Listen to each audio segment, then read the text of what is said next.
When I was born, the doctors in the delivery room told my parents that I wouldn't survive my first 24 hours of life. My whole childhood, I was riddled with physical abuse, but not by the hands of any other human but my genetics. Something as simple as sneezing would break ribs. Putting on a pair of pants too quickly, I could snap a femur. The physical pain was nowhere near as abrasive as the emotional trauma of what it caused me to miss out on. Pain and emotional upset followed me my entire childhood. And it all kind of shifted when I was in 4th grade. I was out of my wheelchair, and as I'm rolling around, I catch my left leg on the corner of the door, and I bent it back and I snapped it at the femur. Between hearing the sound of the snap and feeling the pain. And even though it's a fraction of a second, it feels like an eternity, because you visualize everything you're gonna miss out on. I thought, why did I have to go through this? What did I ever do to deserve this? I was furious. My mom, she comes running in the room. She looked in my eyes and she said, "Sweetie, is this gonna be a gift or a burden in your life?" First of all, I thought she was crazy. I mean, you and I have had gifts, right? They come on our birthday and we open them up with joy and excitement. But in 4th grade, such a young, impressionable age, I got clarity on my life. I realized that I loved my life amidst all that pain, and maybe there was a bigger, grander purpose to why I was in this container. Maybe the reason was to teach the rest of the human race how to love their lives amidst their pain.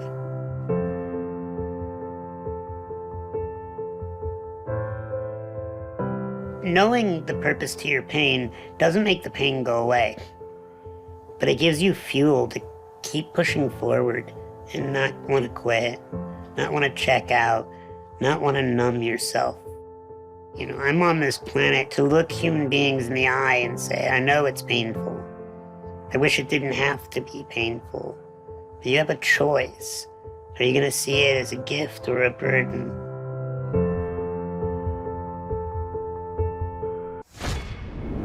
Jason, my understanding is that your mother is a big fan of today's guest. She is. How did you first hear about today's guest, Mr. Sean Stevenson? I heard about him. She had shared multiple videos of him just giving encouragement to people on Facebook years ago. Well, your mother is super wise, because today's guest is a larger-than-life speaker. Today's guest, Sean Stevenson, is actually endorsed by President Bill Clinton. Whoa. Jason, are you familiar with President Bill Clinton? The saxophone player, yeah. Correct. Today's guest is actually endorsed by the management guru, Ken Blanchard, and the iconic motivational speaker, Tony Robbins. Sean Stevenson was born with brittle bone disease, which means that his bones are falling apart over time. In fact, before the age of 18, he had over 200 bone fractures. However, despite the adversity that he faces on a day-to-day basis, Sean Stevenson has gone on to become a best-selling author, a leading motivational speaker. And I can think of nobody on the planet more qualified than to give today's presentation about how to get over your addiction to pity.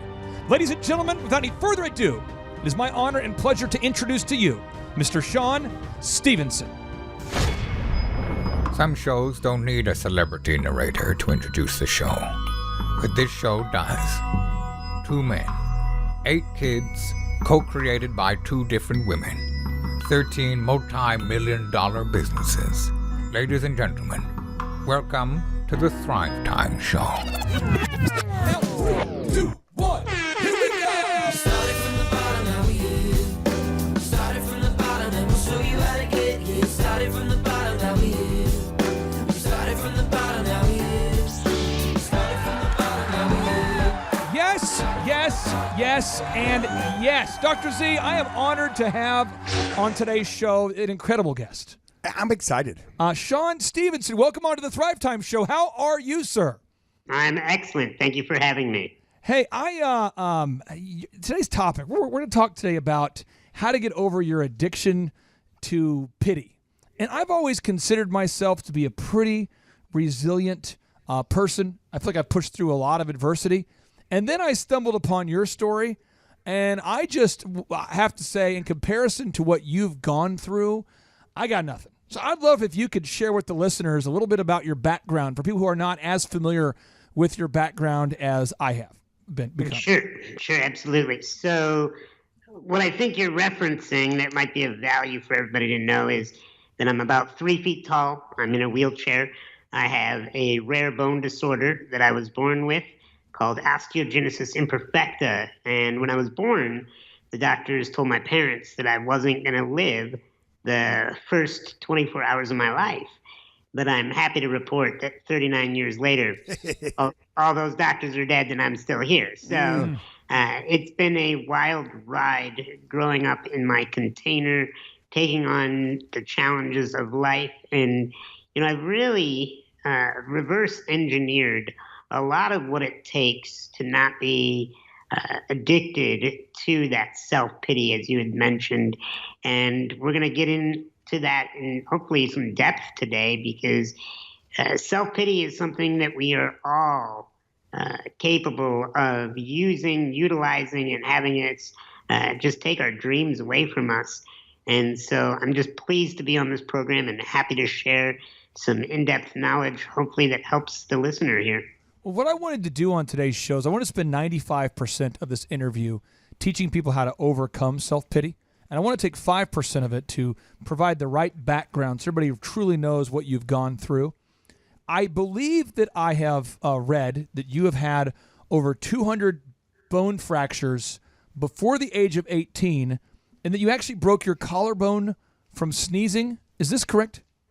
Yeah, it's actually a little more in-depth than that. So, like I said, this rare disorder that I have is called osteogenesis imperfecta, and it causes the bones to be very fragile. So, as you mentioned, over 200 fractures by the age of 18, and it was a very common occurrence to break bones from sneezing, coughing.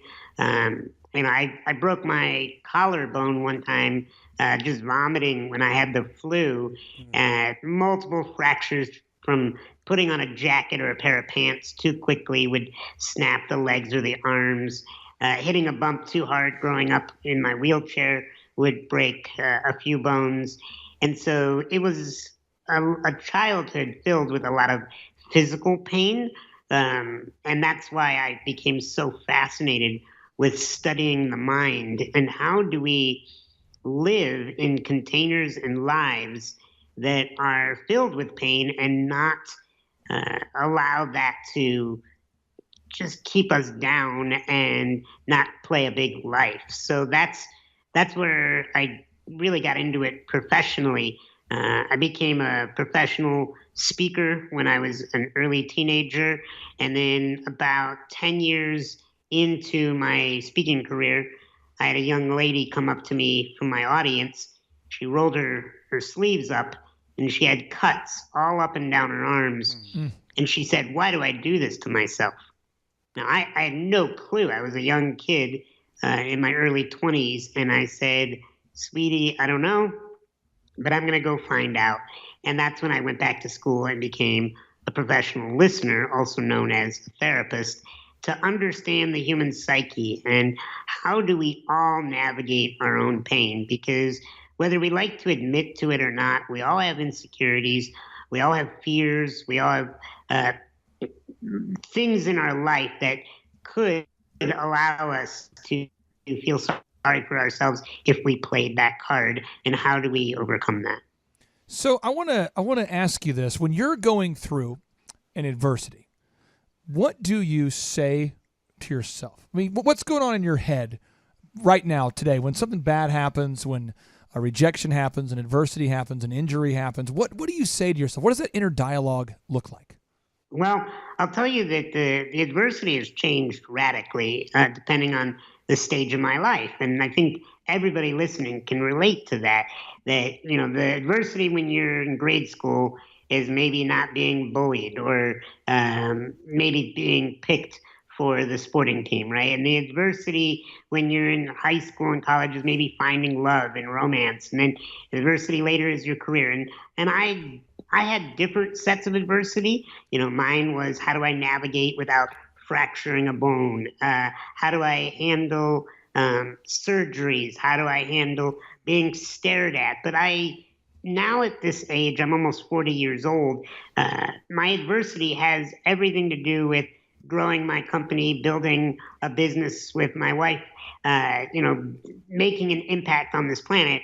I don't think as much about the physical adversities, even though they're still present, because I have newer tools in my life to deal with the older challenges that I've dealt with my whole life.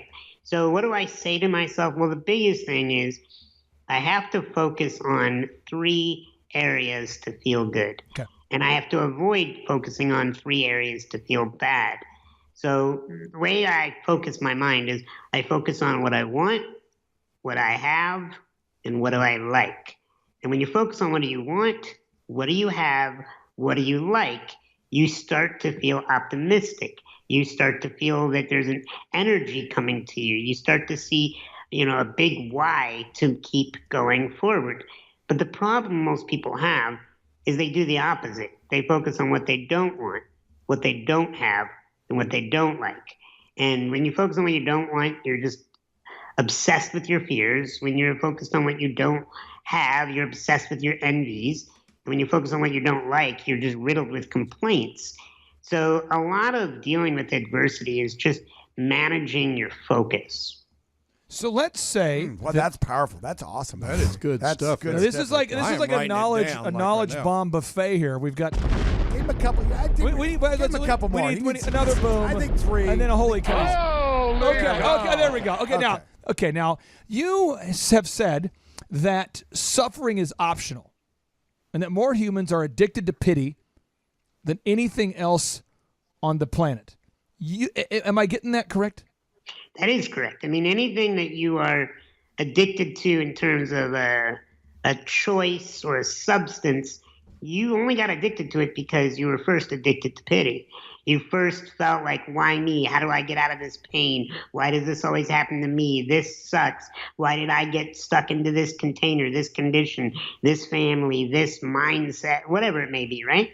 And so I do believe that suffering is optional. I think that we all fall prey to it. I want to make it clear to the person wearing their headphones or out listening to this out and about in their day that you are susceptible, just like I am, just like all the guys on this show are susceptible to self-pity. It will come and go throughout your day, throughout your week, throughout your month, throughout your year and your life. It's not like I carved it out and that the great Sean Stevenson, that's me mocking myself, that the great Sean Stevenson doesn't feel self-pity anymore. It's acknowledging when I'm doing it. When you do it unconsciously, when you just think that that's the normal MO to being alive is to feel sorry for yourself, that's when you really get screwed. That's when you really hold yourself back versus auditing your own thoughts, your own feelings. This is why I like to journal. I'm constantly journaling out my own thoughts just so I can see them in print and think, is this what I want to keep thinking? Is this what I want to keep feeling? Is this what I want to keep focusing on? You have said that you discovered at a very young age that when you do feel sorry for yourself, people back away from you slowly. And that when you do make light of things and have fun and make people laugh, people creep toward you. They inch toward you. They're kind of like drawn to it when you bring them good feelings. When did you discover that, and how did that truth impact your life? Well, the memory that just popped up, because there was sometimes the things we discover them over time, and then each time we get reacquainted with it, we're like, oh yeah, I think I got this lesson 2 years ago and I needed to get it again. Oh, I got this, Right. 2 days ago and I needed to get it again. So it's not like I just found it behind the refrigerator one day. It was like a series of being reacquainted to it. But the first memory that I have today that popped up around this is when I was in high school, I had, a physical disability. I looked different. And there was this other kid who had a different physical challenge. And I remember I was a senior in high school and he was a freshman. So I was a part of a mentorship group with this young man. And his father came to me and said, would you mentor my son? He doesn't speak up. He doesn't ask for what he wants. He feels bad that he's in this wheelchair. And he looks up to you for having the confidence that you do. So I met with this kid and I said, listen, you feel like your personality is because you don't have a choice because of your disability, because you feel like people are alienating you. You feel like you are different. You're focusing on all the things that suck about having a disability. And the reason why you're looking up to me and the reason why I'm doing a lot here in school and why I'm going to go places in life is because I'm focused on all the wonderful things that this disability brings. For instance, when I roll into a room, everybody remembers me. Everybody looks at me and it burns an image into their mind because it's so radically different than what everybody else looks like. And that is gold. That makes me sticky in people's minds. And in business, we call that really good marketing. So my container, I felt like, was a genetic advantage for being memorable in people's minds. And then if I was able to, and I figured it out, if I was able to create an experience where people enjoyed being in my company, linked with being very sticky in their mind of somebody that they're not going to forget because of the novelty of what I look like, this could have a lasting impact where people want to spend time with me. They can't forget me. Years later, they're still going to remember my name. I just ran into some kid at a local sports bar. I was watching a football game, and he was like, Sean. And I was like, yeah. And he's like, do you remember me? And I was like, no, I'm sorry, I don't. He's like, oh, I went to grade school with you. And I'm thinking, dude, you went to grade school with me. I look the same, basically, that I did in grade school. Maybe a little Now more. you're just bragging. Maybe a little more wrinkles and less hair, but you could spot me in the crowd from grade school and just like you could now. This kid, I had no idea it was. So he mentioned his name, and I was like, oh, yeah, well, I remembered his name. But that's the genetic advantage to one of the many genetic advantages to this container is that it made me memorable. That stuck in people's minds. So when you create an atmosphere where people enjoy being around you, that gives you a huge advantage in life. Nobody wants to spend time with the feel sorry for me crowd. Nobody wants to spend time with the angry, bitter, the world sucks, I hate this. The only kind of people that want to spend time with that are people that are like that. The average person that wants to be positive and happy, they're going to naturally, energetically be repelled by that lower frequency attitude.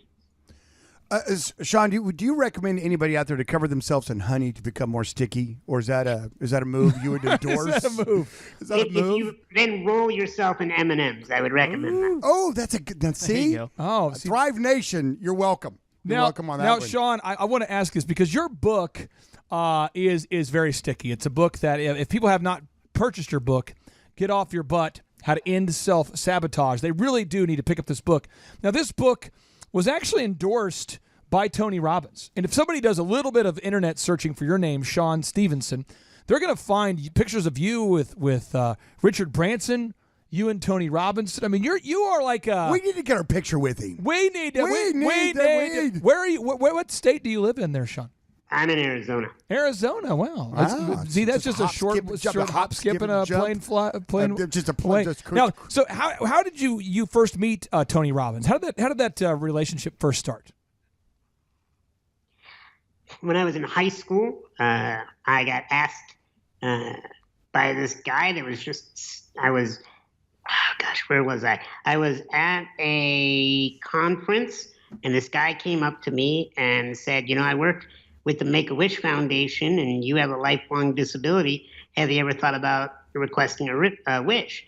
And I said, well, I'm not dying. I thought those were just for dying kids. And he's like, no, it also is for people that have lifelong disabilities that are, are you under the age of 18? And I believe I was.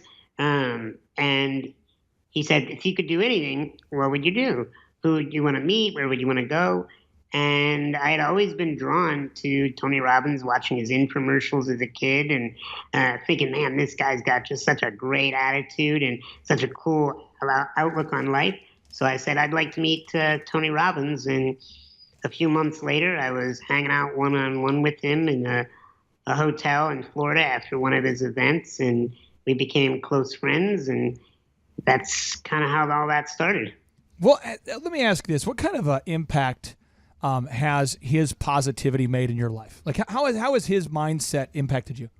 Oh, it's huge. There's only one Tony Robbins. I mean, he is the Michael Jordan of the industry. And that's why I always wanted to be the Kobe Bryant, the one that emulated. There you go. And got within one ring of his. Yeah. So, Tony had a huge impact because Tony was very much the person that said that you're responsible for your reality. And if you don't like who you are, it's your responsibility to change that. If you don't like what you have, it's your responsibility to do something new with that. And he also was the biggest influence of why I became a professional speaker. It was Tony Robbins, Les Brown, and Wayne Dyer that shaped the course of my life. Now, you have mentioned the phrase containers a few times on today's interview. And for the listeners out there who are going, what's a container? Can you break down what you mean by container? Well, we all have a body, right? And the body is shaped differently depending on our genetic structure and what we do with it. And I call my body a container because it's something that's holding my passion, my purpose, my spirit, my attitude. I don't believe that my container defines me. I think it allows me to navigate the world, but it doesn't make up who I am, and I think a lot of people who are confined by their body, they don't like how it looks, they don't like the color of their skin or the way their body is shaped or how their voice sounds or what their hair looks like or whatever. They pick apart their appearance, and yet they're forgetting it's just the container you're in this time. I look at my body as kind of like an Uber. I'm very grateful for the ride. I'm glad to be here. I don't get out of bed and think, here's this this disabled body again. I got to deal with this. And why didn't I get a normal body? At a young age, I did see that. I made a list of all the things that I wanted to do and experience. And none of the things that I wanted to do and experience were going to be held back because of my disability. They were going to be maybe make me have to go roundabout ways and have to get very creative. But I realized I wanted love. I wanted to be happily in a relationship with the woman of my dreams. I wanted to make money and be able to provide for myself to be independently wealthy. I wanted to be able to travel. I wanted great friends. I wanted to make an impact on this planet. And nothing of those 5 things couldn't be possible just because of the container I was in. And so I've just always gone out and I've looked for what is it about my container that I love? What is it about my container that makes me unique? What is it about my container that I can appreciate today? Paul Hood, our show sponsor here, he has a question for you. Paul, I give the mic to you. I do. Hey, Sean. All right, I tell you, it's an honor to talking to you. Clay Clark, through his Thrivetime and Dr. Z, they introduced me to all kinds of people, and I, all the college. If I went to college for the rest of my life, I wouldn't gain as much knowledge and practical application as I do talking to people like you. One of the other guys he's brought in was a guy named Michael Levine. And Michael Levine says, success in life is how you play the cards you're dealt. If you're born on third base, you didn't hit a triple. So my question is how do you, as a counselor or an advisor to people, how do you not just laugh every time you talk to people when they start telling you their problems? I mean, how do you are an overcomer. I love that. No excuses. You can do anything that you want to do. So how do you have Because I think one of the biggest strengths I'm hearing is the compassion you have on other people. That's a good question. So how do you maintain that compassion when you just want to say, shut up? And that's the thing.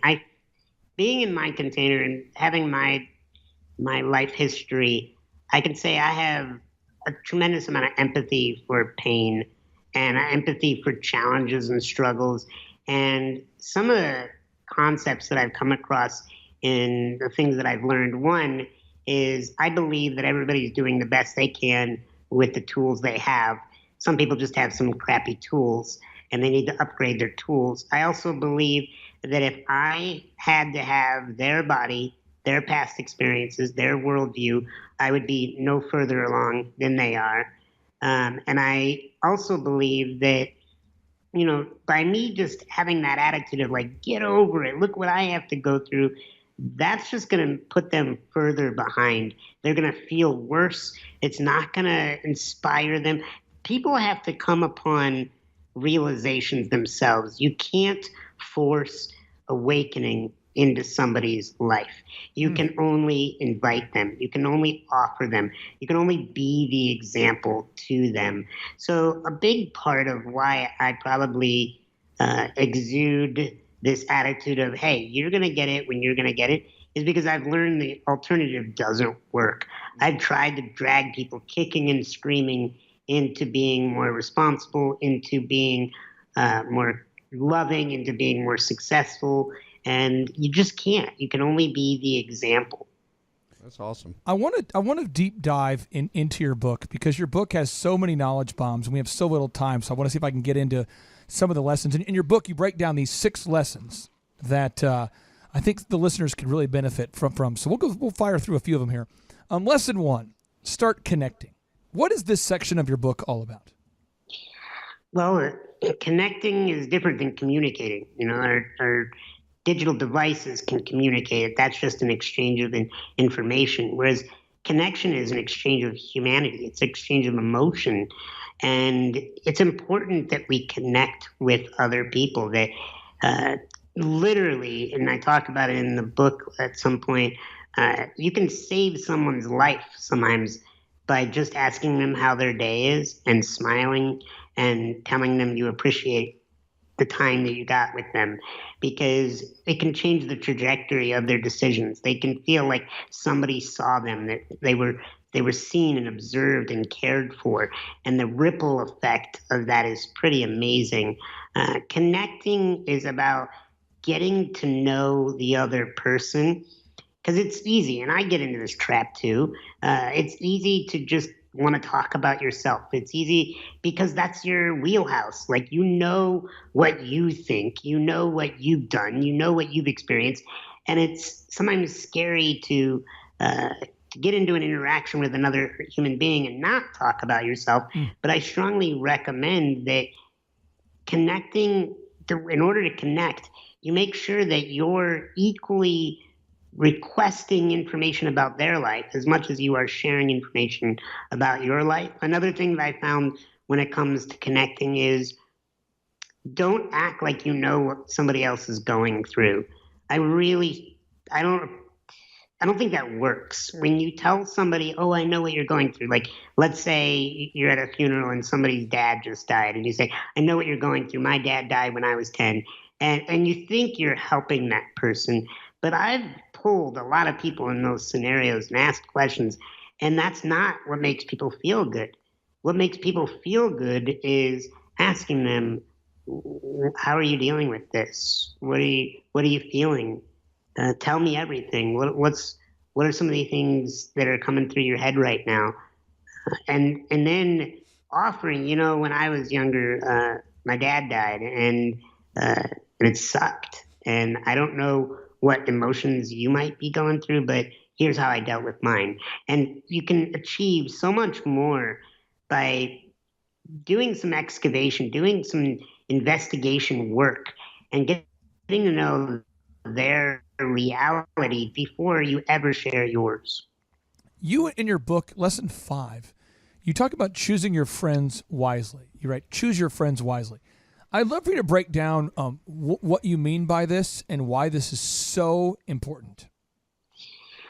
So studies have proven over and over that there's a lot of conditions in our life that influence our level of success, our level of happiness, or our income, so many different attributes.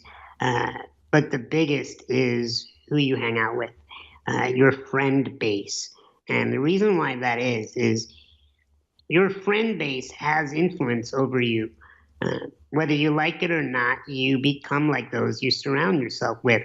And when you're having a bad day and you're contemplating doing something stupid or contemplating doing something harmful or being negative, and you share that with somebody in your peer group, if they say, yeah, it's probably a good idea. You probably should do that dumb Burn thing. it down. Burn it down. Burn that Absolutely. thing. Burn it down. Here's That's some not a good- matches. It's not a good thing. Versus them saying, hey, come on now. You're going through a tough time right now. Let me remind you who you are, remind you what you've done, let me remind you why you got started in this fill in the blank business, family, relationship in the first place. And like that is a positive, empowering example for you. They're going to lift you up. And I'm convinced that if you continue to get into dirty water, you'll never come out clean. And that's why our friends have such influence, because when we're having a bad day, we turn to our friends, and our friends unconsciously are influencing us. That's why anytime I want to improve an area of my life, I will turn to the friends in that area of my life that have better understanding and success and results with that, and I'll spend more time with those people. If I need to get in better shape, I turn to the friends that are in great shape. And ideally, I want all my friends to take their health seriously.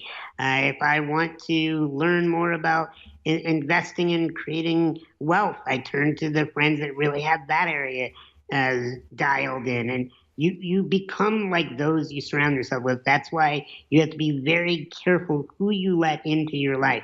I'm convinced, and this might sound a bit extreme, but one negative person in your life can derail your destiny.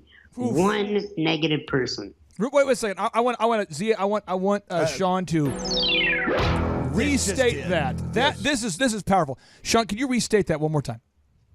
Sure. That when you are around these people, if you have one person that is negative, that is putting garbage and toxicity into your brain and that you are exposing yourself to, they can totally derail your destiny. You can totally miss the mark for why you were put here. That is not only do I think that statement, although people may perceive it as to be controversial, I think that right there is the number one situation plaguing anybody out there listening to today's show who's not getting success. It's because you're surrounding yourself with idiots, or you are plaguing someone in your life by being an idiot. Yeah, typically. I know there's been times in my life where I was the idiot. I'm like, is it cool if I pee in the pool, guys? Is it cool? I mean, you know what I mean? Just a little bit of pee in the pool. I mean, it's going to be a figurative idea. It's a big pool. You know what I mean? No, Yeah, it's just, there's people, I remember in college, Z, I hung out with guys who literally would talk about the gas stations that you could steal gas from where you wouldn't get busted. Like it was some kind of life hack. Yeah. Okay, Z, now you have a question for Sean here.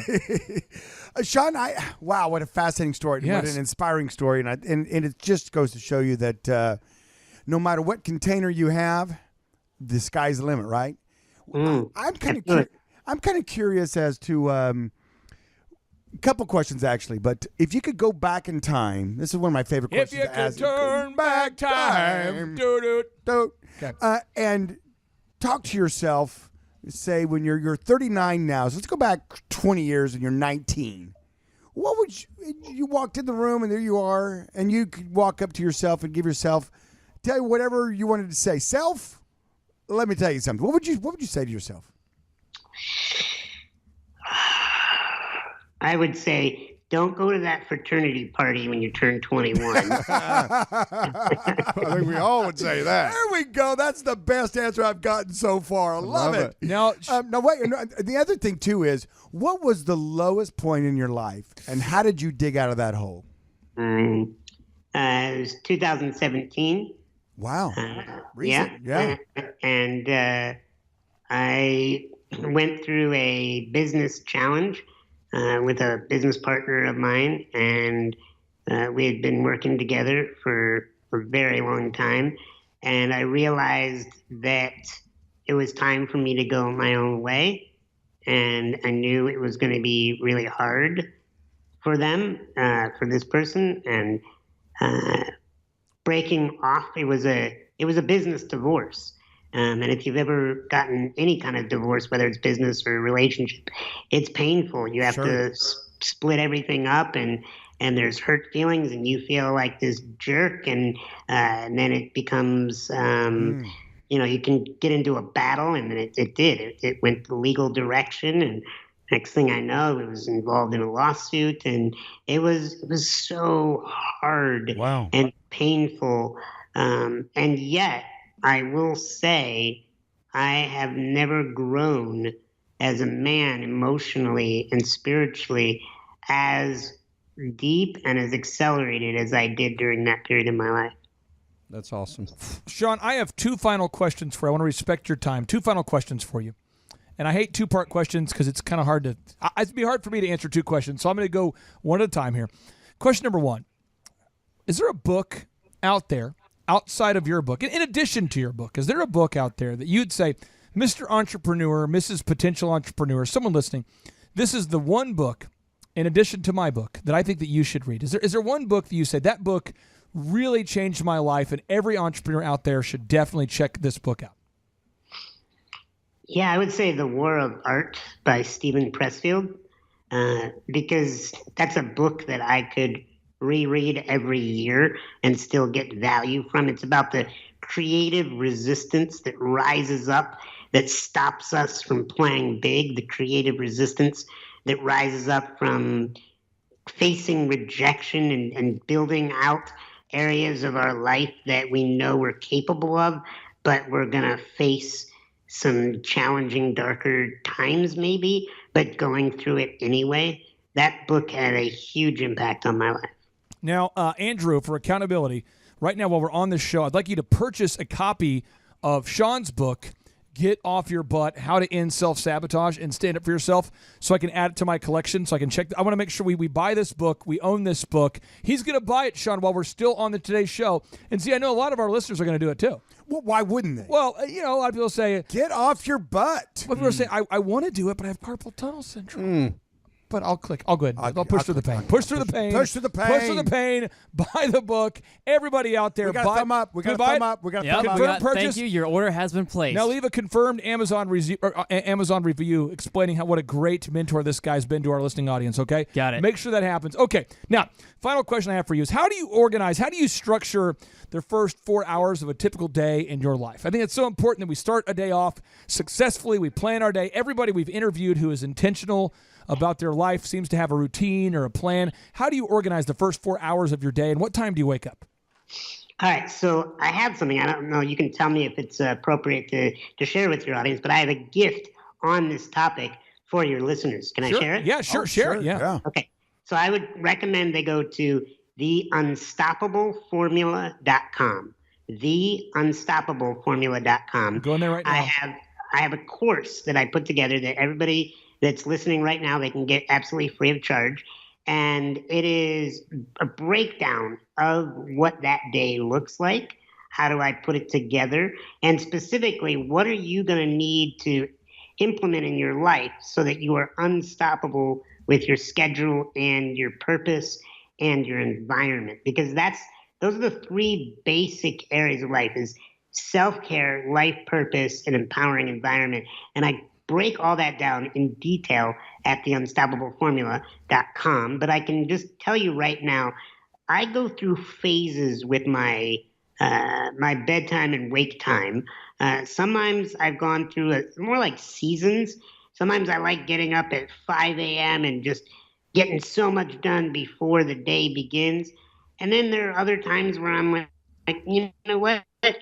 I'm going to be a little bit more self-care based and get a little extra sleep, and I might sleep until 9 o'clock in the morning. So I don't agree with the mentality that the time of day determines your success. I think it's more about the ritual that you stick to.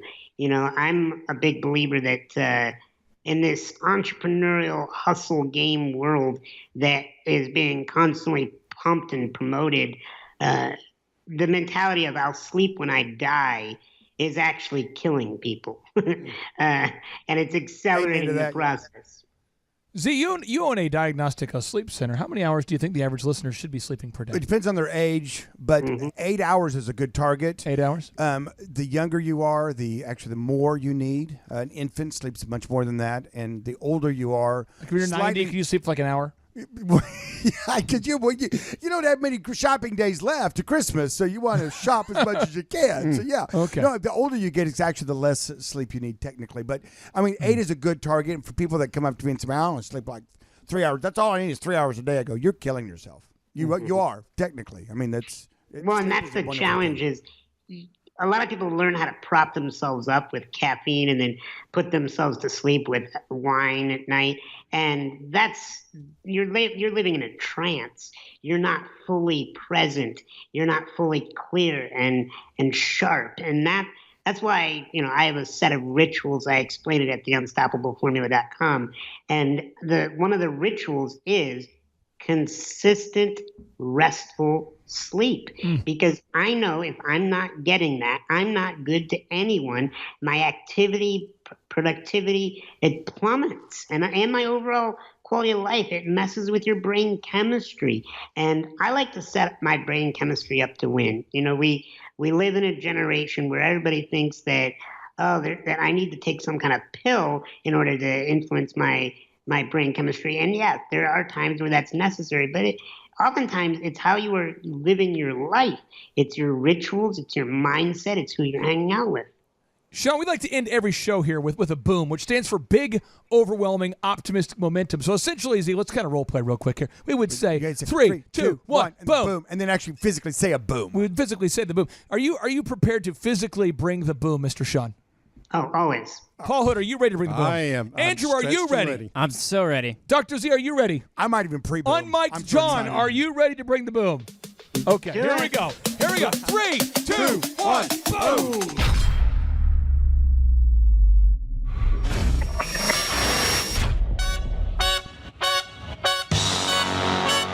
Attend the world's best business workshop led by America's #1 business coach for free by subscribing on iTunes and leaving us an objective review. Claim your tickets by emailing us proof that you did it and your contact information to info@thrivetimeshow.com.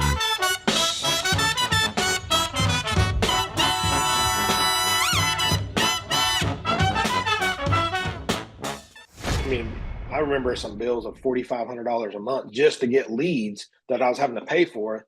And that's only get a lead and a contact, to where now I'm paying you $1,700 a month, and I got 80 some leads last week alone, and I paid you $1,700.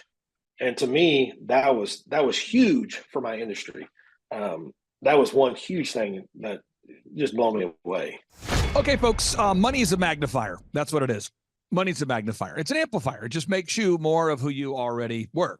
So as an example, if you're a complete jerk and you make a lot of money, you'll become a bigger jerk. And on today's show, we're interviewing a longtime client who's a really nice, kind, decent person.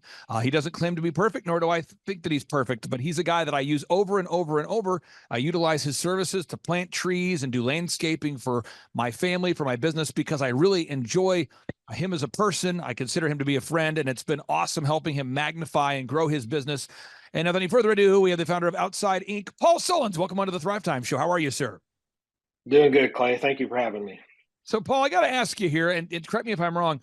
I'm looking at your tracking sheet, which for anybody out there who's a client, we look at the tracking sheet. And last week you had 89 leads. So 89 people reached out to you to inquire about hiring you to do landscaping, pool maintenance, backyard work for them, outside remodeling kind of work. And then I'm looking at your tracking sheet like a year ago, and you were getting like 4 or 5 leads on a weekly basis. Can you maybe walk the listeners through what it feels like to be on the receiving end of 89 inbound leads in 1 week? It's a little scary, to be straight honest with you. It's awesome just to know that the amount of work up front that we put in is actually paying off. You see these people, you hear all these things, and you're like, hey, it's going to be there, it's going to be there, and it's been kind of mind blowing to sit there and one of my office ladies comes in and goes, we've got 56 calls in one day right after a rainstorm.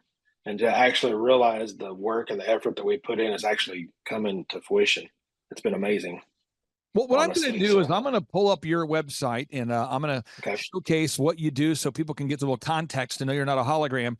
Outside Ink Irrigation. Outside Ink Irrigation is one of the websites. Also, folks, if you do a search on Google for Outside Ink and the word Tulsa, you can find the website outsideink.co. So 2 different websites there. When you go to outsideink.co, we look at the services you provide. It's French drains, it's landscaping.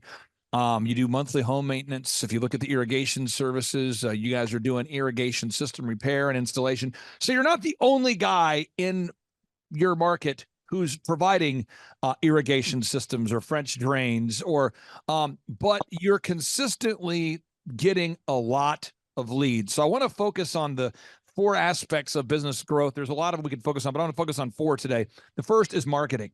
You've got to get reviews from happy customers. Every single week I harass you about this, and every week you show up with more, but these are actual customers that have actually done business with you. Can you talk about the importance, and I'll hit play, but I'll hit mute as I'm playing these. Can you talk about the importance of gathering objective video reviews from real customers each and every week? What kind of value has that made when you're even talking to prospective clients? It's made a lot of difference. I mean, a lot of the phone calls, we'll sit there and go, hey, we're the highest rated, most reviewed company in Tulsa. We do all these things, and they're like, yeah, we know. We went to your website. And we saw the clients speak about what you had done around their houses and how well you communicated with them, and that's how we decided to work with you guys. So it's just I've put on so many different client reviews and interviews on the webpage, and it's been completely different. Through some of your training and seeing some of your different videos from the business shows that you put on, Clay, I've noticed that we don't have to have the best looking and the most entertained TV produced videos. It's just getting videos of real people in their backyards, in their yards, and actually talking about you as a person and the products that we've done for them and how they've enjoyed it. How often, when you meet somebody, and again, we're focused just on marketing right now, when you meet with somebody, how often does the potential buyer reference the fact that they've watched a video review or have looked at examples of video reviews on your website as a percentage? Like, how often do they reference, yeah, I've seen some of the videos, or I've seen some testimonials? Percentage wise, I would say at least 25 to maybe 50%. I have a couple different sales guys, and I have some ladies answering the phones here. And I mean, I'm hearing it all the time. I've got an office right next to the lady answering the phone, and she goes, hey, how did you hear about us? Well, we Googled you, and then it's like, oh, hey, this, and they were like, oh yeah, we already looked at your website and saw all the views, all the video reviews you've done. So I mean, it's all the time. It might be more than that, but I would say in the neighborhood of 25 to 40%. And again, if you're talking about marketing, folks, we're talking about marketing. It's VISM. There's other details, but everyone needs to remember this. VISM, video reviews, images, search engine content, more reviews. Let's hop on to images. You're constantly gathering images of your projects. So it's not an event. I think a lot of people think planting a garden is an event, and it's not an event. I think people think that getting married is an event. It's not an event. I think people think that raising a child is an event. It's not an event. It's a process. Every week you're gathering images, before and after images of projects you've done. How has that paid off? Just the consistency of adding before and after images of projects. It's been it's actually done it quite well. It gets my guys, number one, it helps my staff and us know that, number one, Because as the owner of the business, you can't be on every job. As you grow, it helps me know that the guys are doing what I'm wanting them to do in the field. My company is actually being portrayed the way I want it to be portrayed. But then also, people always look at a company and look at, we pull up in a nice fancy truck and they're like, oh, these guys, all they're going to do is the big fancy jobs. And not all our jobs are big and fancy. I mean, we talk and we work for the average Joe, the average person in the background. So when they're able to look on, and see some of these photos of it, just a little small French drain, or we poured a little 10 by 10 concrete patio, it actually helps us relate better to the clients and the customers in the field. I feel just having all those videos and pictures. Just to be super clear, again, video reviews, got to get them every week. Images of projects. You do a great job with that. Search engine content. Our team handles the optimization, the ongoing updates on the website, so you don't have to mess with that. How much does that help knowing knowing that you don't have to go in to your website and figure out how to code and update a website every week? There's no way I'd be where I'm at if I had to sit there and mess with that. Running a company, a lot of people always say starting your business is an easy thing. It's managing it and keeping on top of it. And these little details like this, I mean, we're in the age now, word of mouth is one way, but everybody's going to Google and going to your websites to see how to get hold of you. And that's the marketing we are in today, society. And I think that is super important to have that up and running. And when I don't have to mess with it, it is blowing me away because, I mean, I got to deal with my employees. I got to deal with all this other stuff. And so it's just a huge peace of mind to know that that's just taken care of. I don't have to mess with it at all. Now, so again, we go back to this VISM, and I think one way we learn is through repetition, video reviews, images, search engine content, the ongoing optimization of the website. We handle that for all of our clients. And then M, more reviews. We're never done getting reviews. And so right now, if somebody goes to Google and they do a search right now and they type in Tulsa tree planting, which is how I originally heard about you. I was looking to plant trees at one of my properties. I went to a church called Church on the Move, a really wonderful church that at the time was led by Pastor Willie George. And the trees looked incredible on the property. And so I kept asking people, who does the trees, who's doing the work? And I kept hearing your name.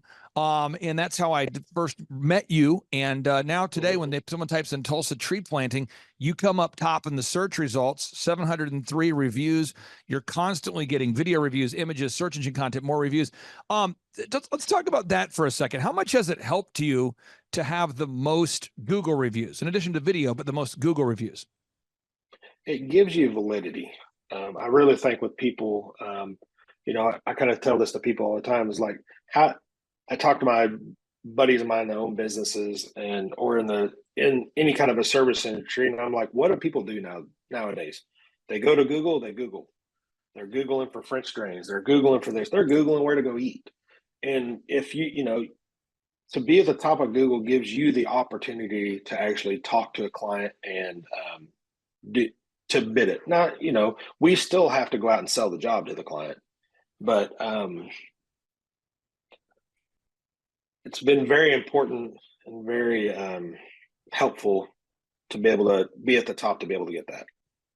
I don't know if I quite answered your question. No, this is great. And you've got the 4 aspects of business I want to focus on today. Again, step 1, marketing and branding. We covered that. The web branding is just anything people see, the website, the print pieces, the logo, the auto wraps.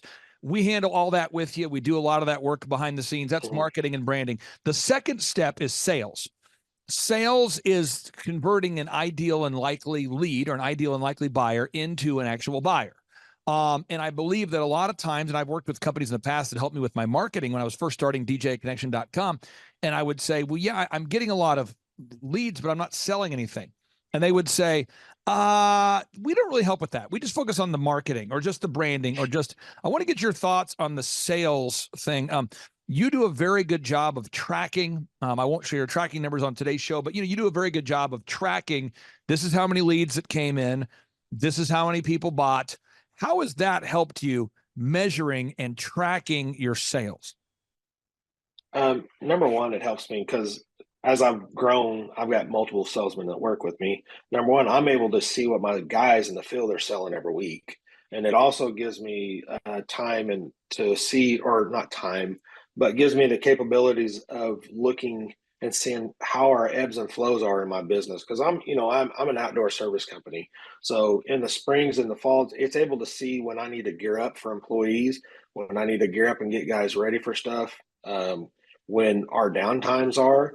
So, over the last 2 years, I'm able to go back and look at going, hey, January and February is going to be real slow. December. So I really need to start as a business owner in October, September and October, start pushing sales and start finding different ways to be able to get more business to keep my guys going so we can book out over that time. So if I wasn't able to track my sales, my leads coming in, the jobs were sold, I wouldn't know. You get so busy in your day in, day out, you don't focus on that stuff. And, me meeting with you every week as a business coach and able to sit there and look at that stuff every week, you get trained to be able to look at that stuff and be able to see stuff ahead as you're growing your business and not looking in the rearview mirror going, man, I wished I would have kept that going, or wished I would have known about that 6 months ago, because then I would have been able to adjust then to help us now. And now I'm sitting there going, hey, I got to make money to pay bills, and we got to get some jobs sold. And I'm working in the rearview mirror trying to get stuff closed that we should have been working on 3 to 4 months ago. Now, most of the clients I work with, I charge clients a flat rate of $1,700 a month plus a small percentage of growth. And the idea is hopefully I'm the cheapest employee that you have. So you look at it and you go, okay, I'm paying this guy $1,700 a month. Okay, hopefully I'm the least expensive person on the payroll, the least expensive line item. But over time, once we produce fruit, hopefully that small percentage of the growth makes it all worth it, and so that's the idea, is to achieve that true win-win. And so the third aspect of the business coaching I wanted to cover on today's show is management. So you look at a great project like this, you got to do marketing, branding, true. Step 2, you got to do sales. But 3, you got to manage. And I think that most people who are self-employed feel sort of isolated and annoyed. I feel like most self-employed people feel isolated and annoyed. They feel like, am I the only one seeing the level of jackassery that is often allowed in the American workplace today? And I have to work with all my wonderful clients to teach best practice management systems. And I think you do a fine job of that. That's something that you, in my opinion, is one of your strengths. You do a very good job of communicating the expectations directly to the client, and you manage those expectations. You tell the client, hey, Mr. Smith, hey, Miss Smith, we're going to have your pool, your pool remodel, or your pool fix, or your pool house fixed, or your outdoor siding project, your outdoor landscaping. We're going to have your retaining wall. We're going to have whatever the project is. We're going to have it done by this particular day. It's going to cost this amount of money. And you do a very good job of managing that relationship with the client and then managing those employees behind the scenes. Can you talk to us about the importance of just mastering management techniques? Well, I don't know if anybody's ever a master. One of the things I've learned, and I've had clients over and over in my field sit there and go, man, when you said you were there, you were there. You were there every time you said you were going to be there. And you did what you said you were going to do. And that, number one, I like to be a man of my word.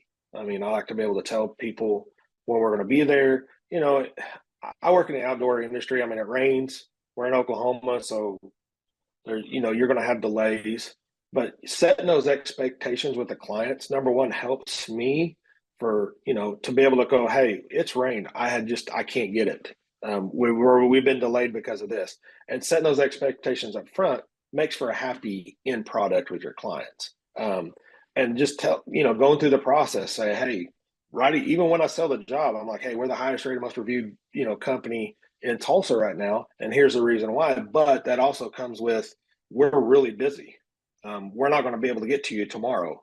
And the thing is, the people that can get to you tomorrow are probably not going to give you the best product. And setting those expectations with the clients up front, letting them know, hey, we're going to be a little behind. We're 6 weeks out, we're 8 weeks out, and letting that client know that, and then keeping them up to date. Then the client knows, hey, they just didn't take my deposit, or they just didn't take this and just disappeared. They know that, hey, we're coming down, we're there, we're still there, we're going to get it done. So I think that's one of the things that's helping really to set with your clients, and it makes it important to them at the end because they know. I mean, some of these jobs are an investment for their backyard. It's a lot of money for them on some of these projects, and it's just like buying a house. You want to know that you're getting what you're paying for, and it's going to be there when you expect it to be there.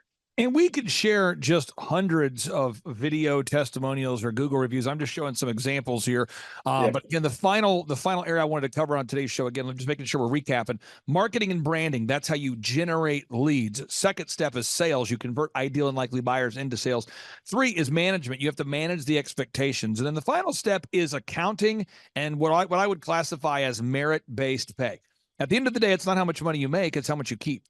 And I just don't think that most people think about that when they're growing a business. And that's becoming an increasingly part of our ongoing conversations is making sure that, because you're the kind of guy that quotes a customer a price and you hold yourself accountable to not changing your bid on the client. But that doesn't mean that subcontractors or employees won't try to change the game on you and all of a sudden drive up your expenses. So can you talk about that final step of just the accounting? Because I think a lot of entrepreneurs, when they look out for them, when they reach out for a business coach or a consultant, they don't think about the accounting. But I would argue as we continue to grow Outside Inc., the accounting aspect of your business is becoming a bigger part. I firmly agree.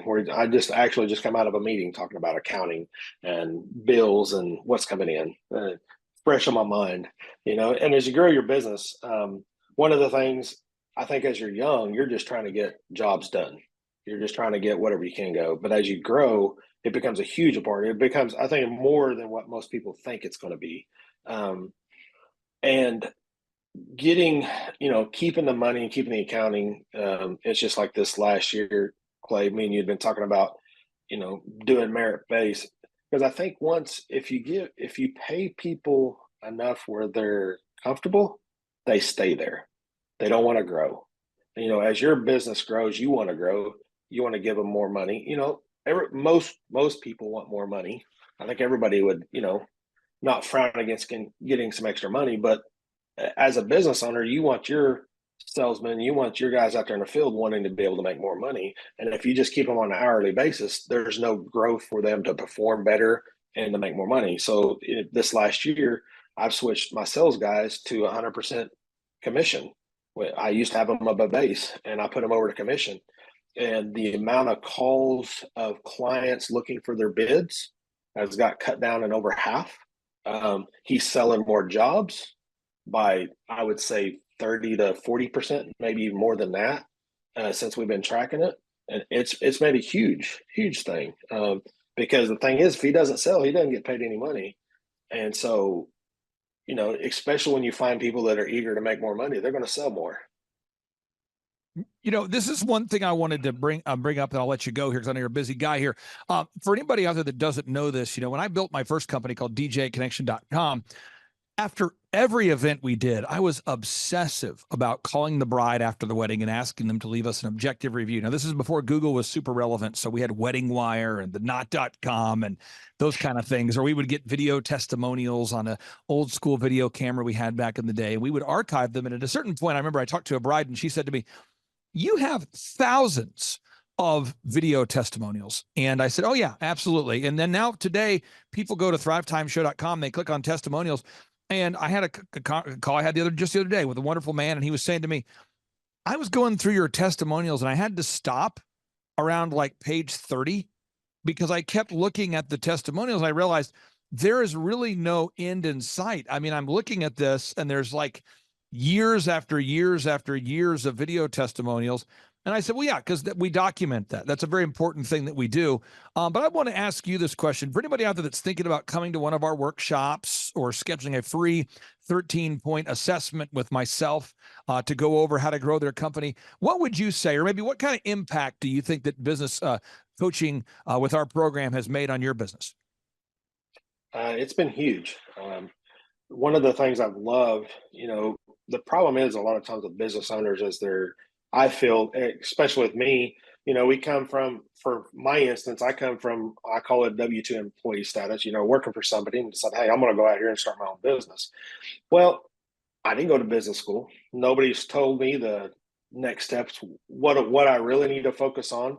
because as you grow this business, like, what is it? There, you can read 1,000 books, and what's made it huge for me is to be able to come along, have you come along beside me and sit there and go, hey, you need to focus on this, and this is why. You need to focus on this, and this is why. Because when we get down in what I call the trenches as a business owner, you're sitting there going, man, if all you do is focus on that, you can never focus on what you really need to do. You can't focus on your accounting and stuff like that. And it's been amazing. It's actually, I don't know how much it's grown my company so far in the last 2 years, but it is, the peace of mind is unreal, because I'm not looking at my numbers at the moment, but it has been huge. It's just like, I used to have to pay, I think we were paying in the neighborhood of $4,000 a month just for leads, just to get leads in now. 2 years ago, I mean, this time of the year, I remember some bills of $4,500 a month just to get leads that I was having to pay for. And that's only get a lead and a contact, to where now I'm paying you $1,700 a month, and I got 80 some leads last week alone, and I paid you $1,700. And to me, that was huge for my industry. That was one huge thing that just blew me away. And I'll say this too. You are a client that's more private about your numbers. That just goes with your personality type. I have some of my clients are a little bit more flashy. They love to talk about their gross sales and their sales. But I can say this: I was looking at year over year. So you take the month of May when we're recording this, and you look at this week last year, and last week you had 8 leads. So last year, this week you had 8 leads, from what I can tell on the tracking sheet. And this week we had 89. So whatever that's worth for anybody out there. And again, we have some of our clients that like to talk about gross sales, and Paul keeps it more private, and that's totally fine. So I just encourage everybody out there, you can have a 10-fold increase in your number of leads, your amount of activity. You can do it, but you got to be a diligent doer. You can't just be a hearer of these words. You have to implement what you're learning. And Paul, I really appreciate you for making the Thrivetime Show World Headquarters look incredible. Thank you for the maintenance you provide. Thank you for the work you provide. And again, it's been awesome serving you. So again, thanks for your time today, sir. Hey, thank you, Clay. Have a great day, bud. Take care. Bye. All right, bye. I'm Glenn Shaw, owner of Shaw Homes in Tulsa, Oklahoma. Started the company in 1985. At that time, it was one employee doing everything, me. I met Aaron Antis in 2007. The top 3 things that Aaron did for Shaw Homes was he brought in processes that helped us be able to repeat over and over. He brought in unique hiring skills. He was able to find the right people for the right seat on the bus. And Aaron brought sales techniques that we weren't familiar with up until that time. When Aaron came, we were selling about 80, 85 houses a year. And during the 16-year period, we saw sales get up over 400. Before I met Aaron, the only sales manager we had was myself, and I was completely unable to perform that job. And so Aaron brought major changes and great results with them. In the many years that I was building houses before Aaron, I was great at selling if somebody wanted to buy. But they had to be knocking on my door asking me to sell them a house before I could actually make that sell. I had no sales techniques and no ability to generate sales. Aaron coming in as a natural salesperson just absolutely transformed that and made the sales experience better for the company and better for our buyers. Well, prior to Aaron, I would work all week for the company. I'd sit in the model home over the weekend, and I had a salesperson or two, but I was actually out there all weekend working that. Since hiring Aaron, I was able to take my weekends off, even reduce my workload during the week. I went from working 60, 70 hours a week to almost a normal workload. So I've been a member of the Builder 20 program in the National Association of Home Builders for 20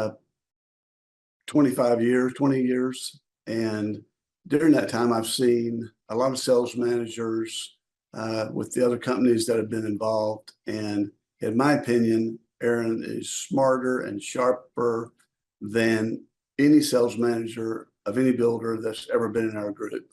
Now, some markets, they don't have to try to sell, they just sell themselves. But with the ability to sell and to train and hire, Aaron was better than any of those sales managers that were in my program. Well, I remember when I considered hiring Aaron many years ago, the thought of spending the extra money was a little scary, but in hindsight, it was one of the best things I've ever done. It freed my time, increased our sales, and at the end of the day, increased our profitability beyond my wildest expectations. Years ago, I was concerned that if I didn't do whatever a customer asked me to do, it might be the last house I sold. And so over time, we were able to move away from unlimited customization to pre-designed options. The problem that we were having in those days is that the customer would tell us what they wanted, but they didn't really know what they wanted. And we would deliver exactly what they told us to do, and they wouldn't be happy with it. So as we became more standardized, we give lots of options, but we don't customize. And in the end, that allows us to sell more homes for better margins than spending countless hours trying to customize in just every avenue of the sales process. We get weekly reports on sales, on profitability, on production, and it provides all the manageable tools that I need to review the company from a 10,000-foot level. All right, Thrive Nation, on today's show, what we're going to focus on is how to grow a successful company. So what I'm going to do is I'm going to pull up a graphic that is the theory of how to grow a successful company, but vision without execution is hallucination. And so if you go to thrivetimeshow.com/millionaire, you can download a book that I have written called A Millionaire's Guide, How to Become Sustainably Rich. You can download it for free at thrivetimeshow.com/millionaire, but you have to actually implement that which is in the book. And so on today's show, we're joined by a very successful person in the home building business, a great friend of mine, a man by the name of Aaron Antis. Aaron Antis, welcome on to the Thrivetime Show. How are you, sir? I'm doing great, Clay. Thanks for having me on. Hey, so I got to ask you this for people out there that want to prove you're not a hologram. First off, what's the website for your company so people can verify that you are, in fact, a real business? You bet. It's shawhomes.com. SHAWHOMES.com. Shawhomes.com. I'm pulling it up, shawhomes.com. Pulling it up. That's the website, shawhomes.com. Yep. And when you and I met, before we met, you had been already very successful as a home builder. You turned your dream of being a home builder guy into reality. Yeah. So how many homes had you sold, or what kind of sales had you done in your career as a home builder guy before you and I even met? Before we met, probably about 750 million in sales prior to meeting you. And then you did the year we first started working together. What were the sales totals that year? We were at like 19 million. 19 million. And then when you ended 2022, obviously we're in 2023, and so we'll see how this year ends. But as far as ending 2022, how much sales did you do last year at the end of 2022? 2022, we were at like 84 million. Okay, so from 19 million to 84 million. 84 million. So you're doing some things right here. And what we're going to try to do is kind of demystify the plan here. Okay, so here we go. So establishing revenue goals. Yep. When you and I first started working together, we started off with a 13-point assessment. We went over your goals. Mm-hmm. I'm not going to ask you to share your goals on the air, but why is it important that you have goals? Well, I mean, goals are sort of your guideposts that, you set something out there in front of you and you start chasing after it. And without that, you're just kind of floundering in mediocrity. You don't have any reason to get up in the morning and really get after it. And so, I think goals are, you can have lots of different types of goals. And we've talked about a lot of this. We've talked about, having financial goals and having, fitness goals and having friendship goals and just all these different areas. I know you've got the F6, so that's kind of something that, we touched on very early on. You asked me, like, is one of your goals more income or is it more time? And so I said, well, really, at this point, it's more income.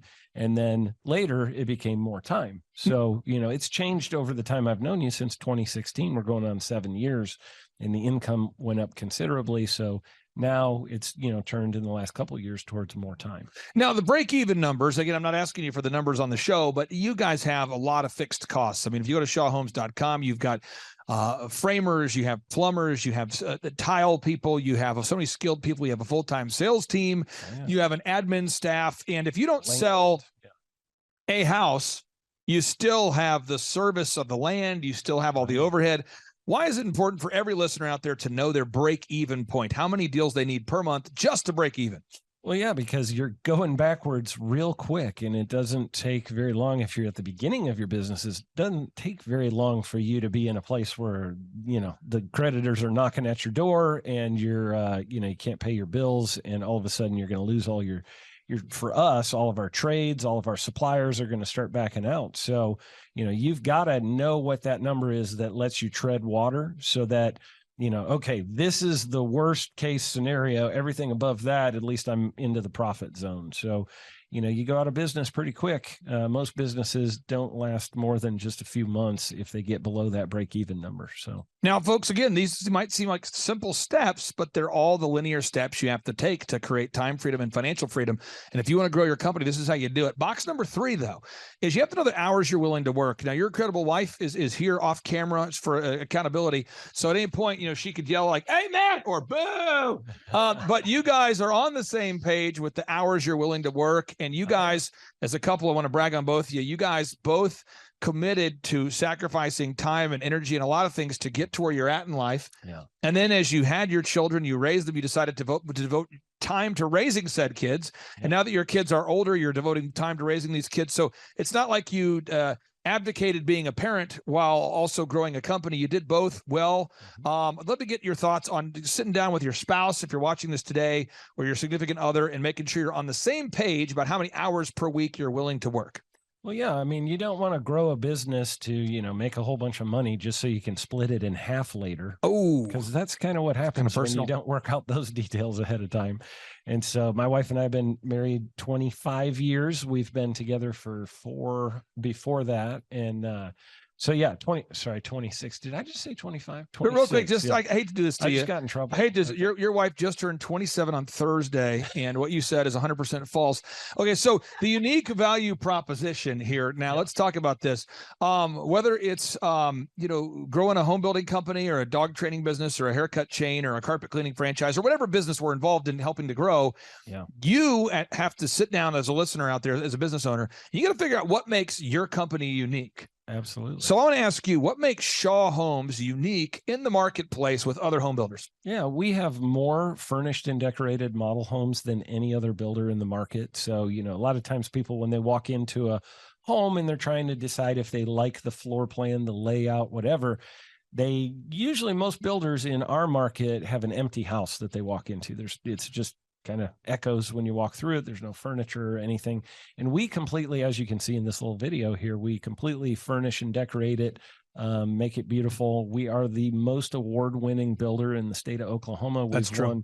We've won like 5 times as many awards as any other builder in the market. So definitely that is one of our big, takeaways. And I'm going to throw you under the bus real quick, and I don't mean to do this super passively aggressively. It'll just be more of a subtle passive aggressive.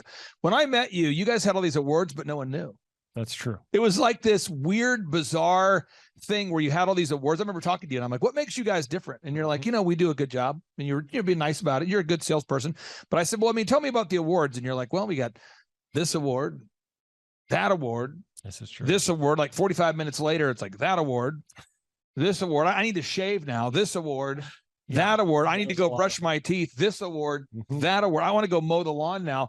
This award, that award, I'm thinking about retiring. This award, that my kids are turning 18. I can see it. This award, you're just going, and this award, and that award.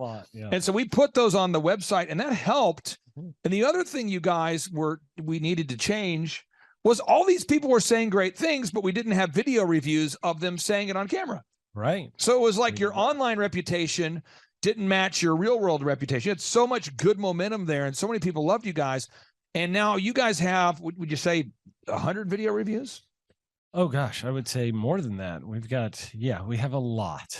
And every It's, week you get could just keep scrolling and scrolling and scrolling. I was scrolling. And this is actually all that's on this page. If you go to our YouTube channel, we have way more than this. So yeah. So again, and this is all the stuff. You're going to grow a successful company, folks. Step 1, you got to figure out your revenue goals. Step 2, you got to figure out your break-even goals. Step 3, sit down for an hour in a power. Sit down with your spouse. Make sure that you guys are on the same page of your hours you're willing to work. Step 4, unique value proposition. Figure out what it is that makes you unique. And we have an in-depth guide that you can download for free at thrivetimeshow.com/millionaire if you get stuck. Next box, you got to improve your branding. Your website, your one sheet, in your case, model home presentations, business cards, social media branding, everything that a customer sees needs to be first class. And I was talking to a guy named Ronnie Morales today, and it's Morales Brothers. I think you met him at a conference. Mm-hmm. He told me this, and I'm not slamming Ronnie. Ronnie, if you're listening, I'm not slamming you. This is the real thing. Ronnie said he listened to our show for 7 consecutive years before ever reaching out.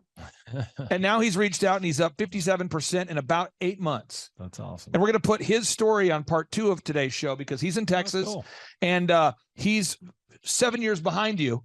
Yeah. But he's doing a great job. Good for him. What do you think that thing is where people have bad branding and they are not, is it, we're not aware of it? Is it someone hasn't brought it to our attention? What causes bad branding? The number one thing I hear business owners say is, well, I don't really need good branding because I sell everything by word of mouth. Oh yeah, baby. Like I've got such an incredible reputation. You do. That everybody just comes to me by word of mouth. Yeah.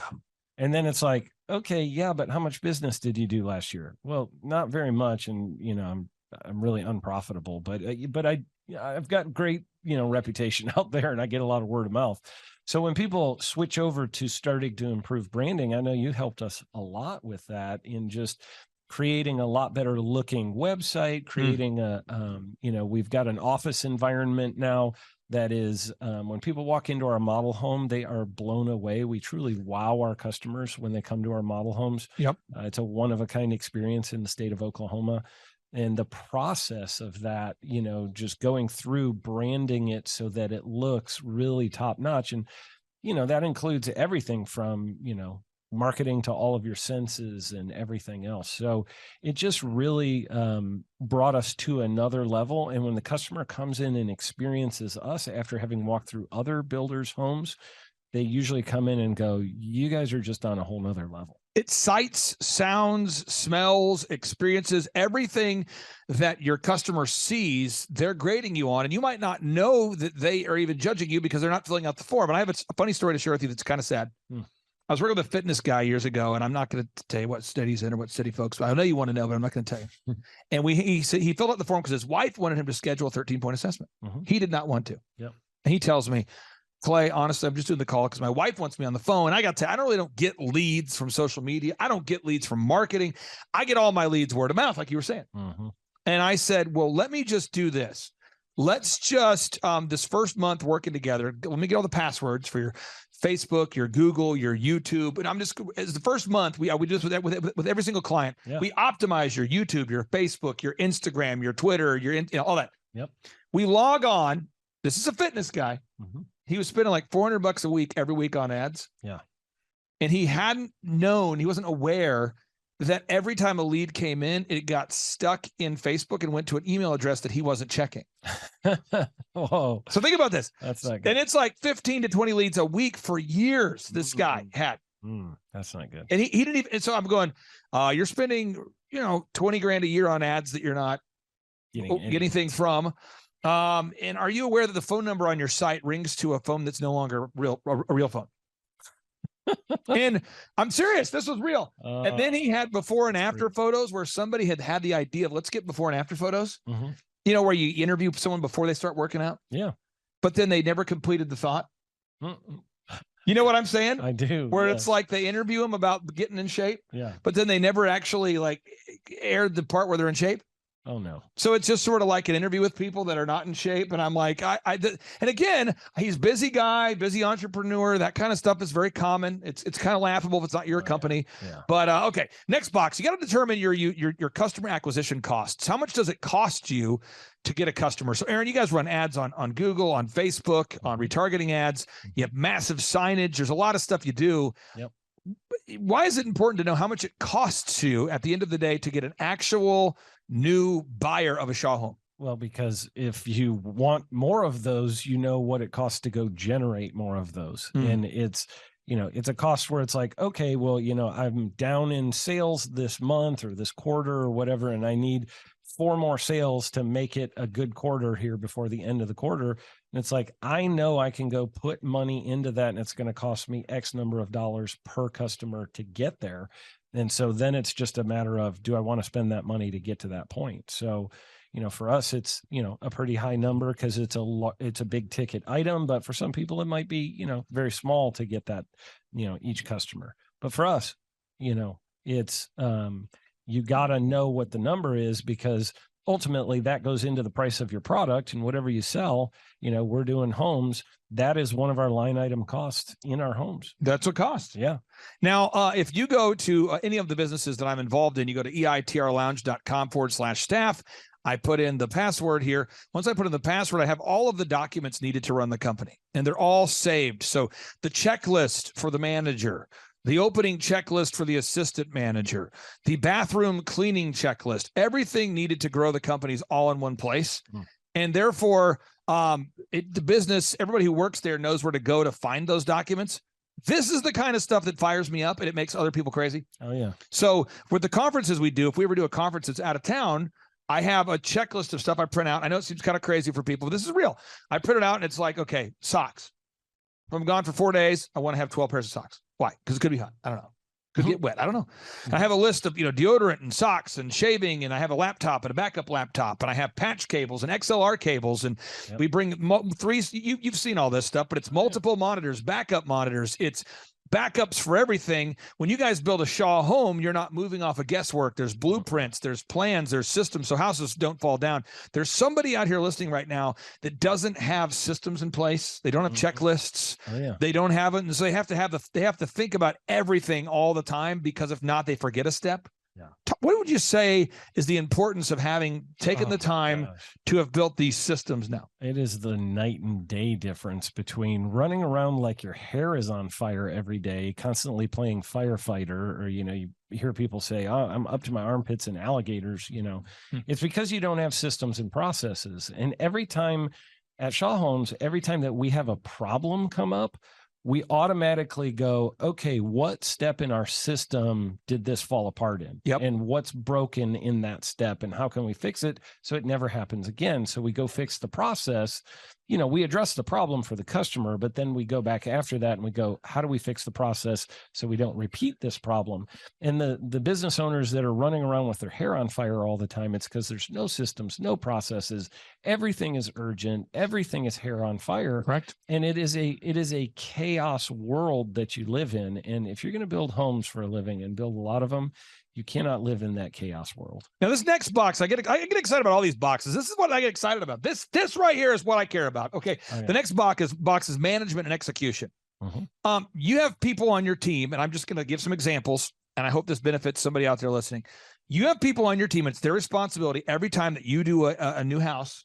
They go out there and they design, or they get the blueprint on the website. They get the new design of the home, because people want to see floor plans. So somebody's job is to get those up there. Somebody gets photos of every house that you guys are building. Somebody gets videos of every house. Somebody puts them all up for sale. Somebody answers the phone every day. Somebody calls the leads every day. Somebody cleans the bathroom every day. Somebody builds the houses every day. Now, this is what I find, and I'm sure none of our listeners can relate to this. Some of our listeners fire people, and then nothing happens.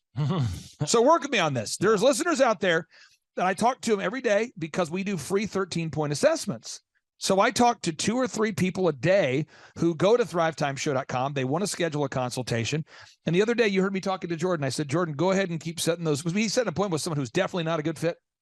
And you could tell he had a little, question if that was okay. And I said, I would rather you set an appointment with somebody than not, because I don't know if who's a good fit or not, But the idea, though, is I sit down. I was talking to a guy the other day, and he was like, the reason why my team did not get Google reviews or reviews this week is because we fired a guy. And I go, because I'm just asking them, where are we stuck? What's your biggest limiting factor? I have a big process I go through in my evaluation. Yep. And I said, who calls the leads? He's like, well, normally I have a person that calls the leads, but we just fired her. And I mean this. I'm going, how long have you been in business? This guy's been in business for over 10 years, and he's reaching out for help. Good person. We're trying to help him. I think it's going to be a good fit. But so I said, so basically everybody follows the systems until they don't work there anymore. And then no one does the systems. And you go back and forth vacillating from things being done to not being done. And one of my favorite things about working with you guys is that you're honest people. What does that mean? You do your best to do what you say you're going to do. And you hold yourself and the employees accountable. Absolutely. But what would happen if every week you, if somebody wasn't performing, you removed them from the position, and then the houses weren't built for the week because something wasn't going well, or because maybe a salesperson wasn't performing at the peak, you let them go, and the next thing you know, what would happen if you managed your company that way?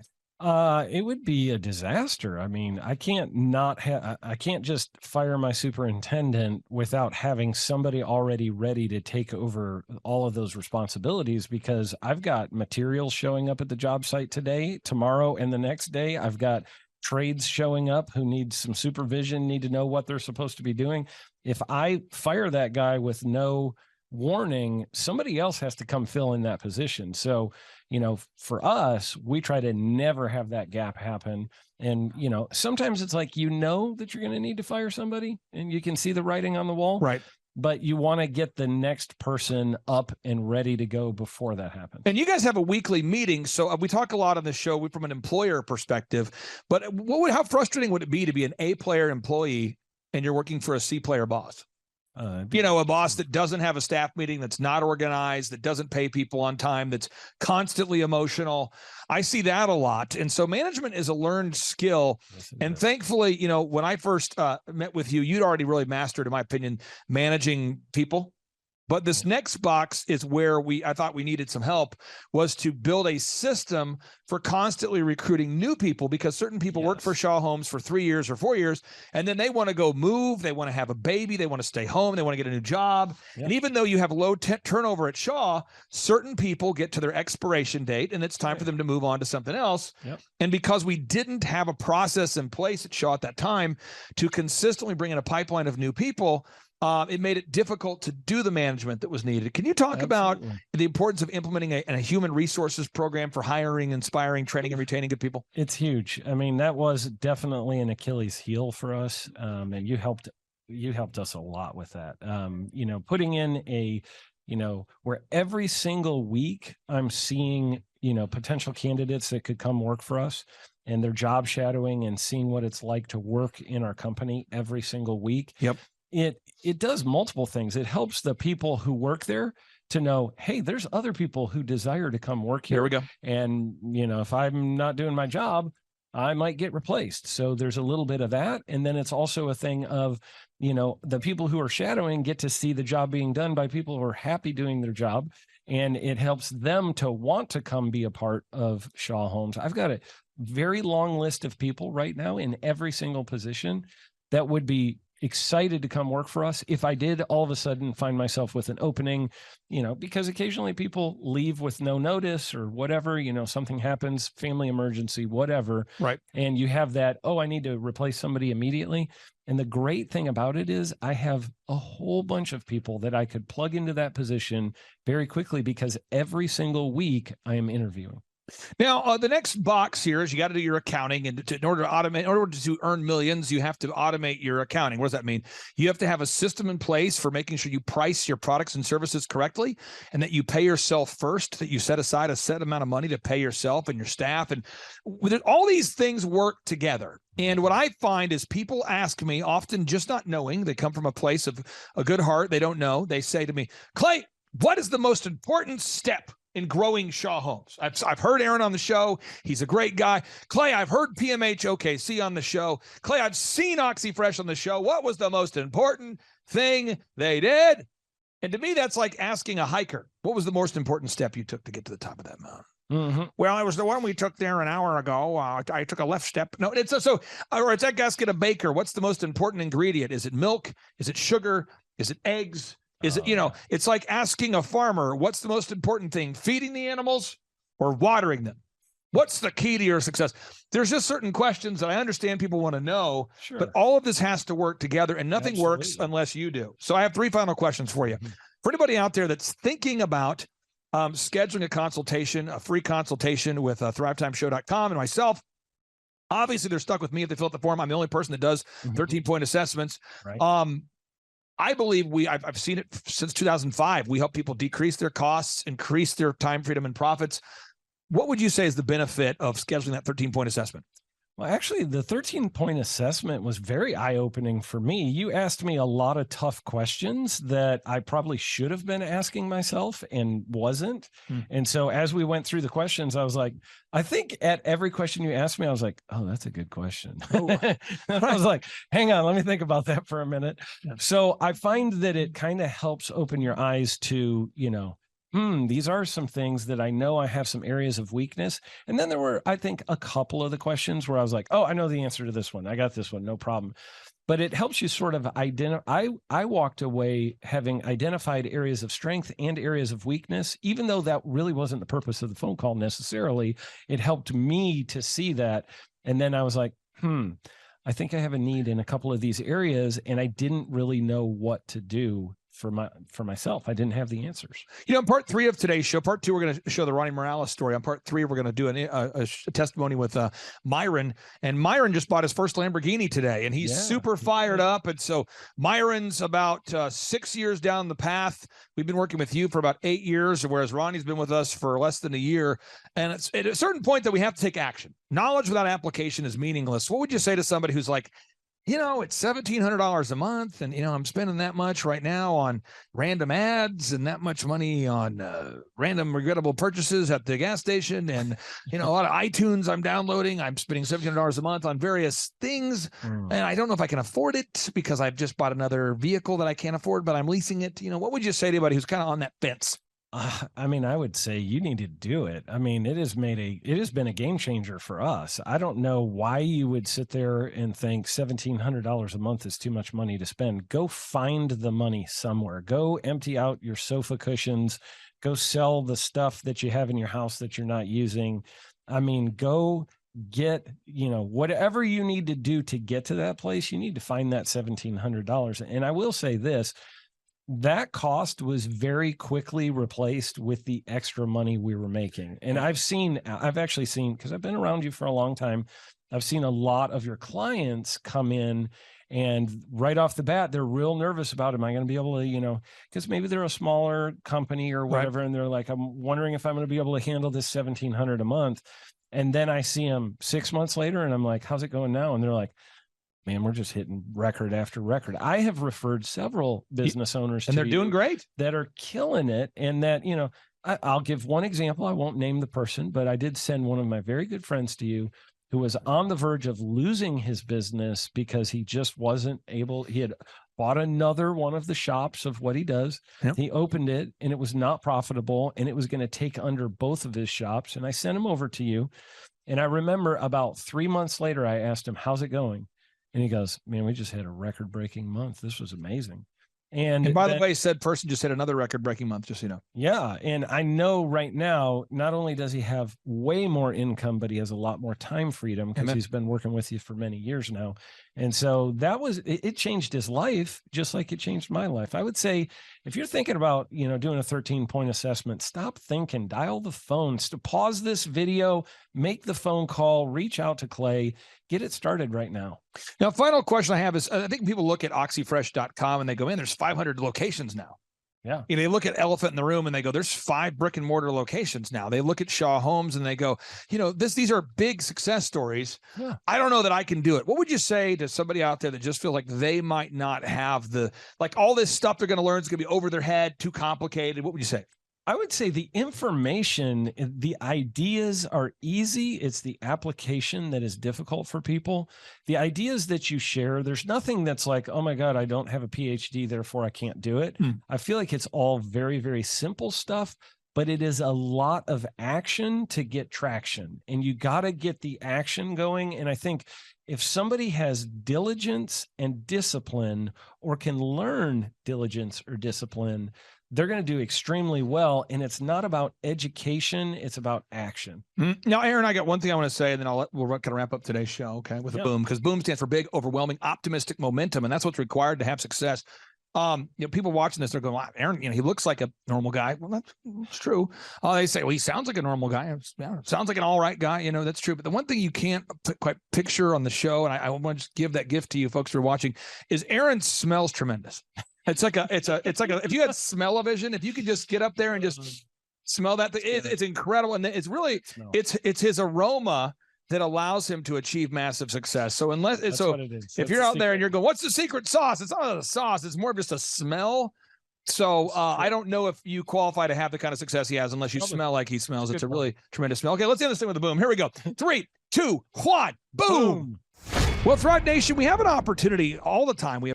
Well, folks, on part 1 of today's show, hopefully we all learned how to make more money. However, on part 2 of today's show, I want to walk you through something you can do in the next 10 minutes. It'll take you about 10 minutes, maybe 15 minutes total.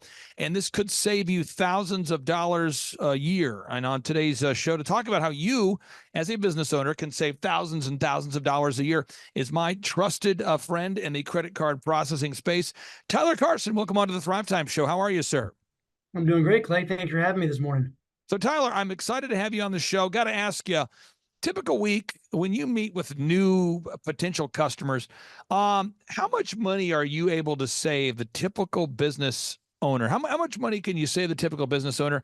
And how are you able to help these business owners save so much money? Sure. So on average, I would say anywhere from $3,000 to $4,000 a year.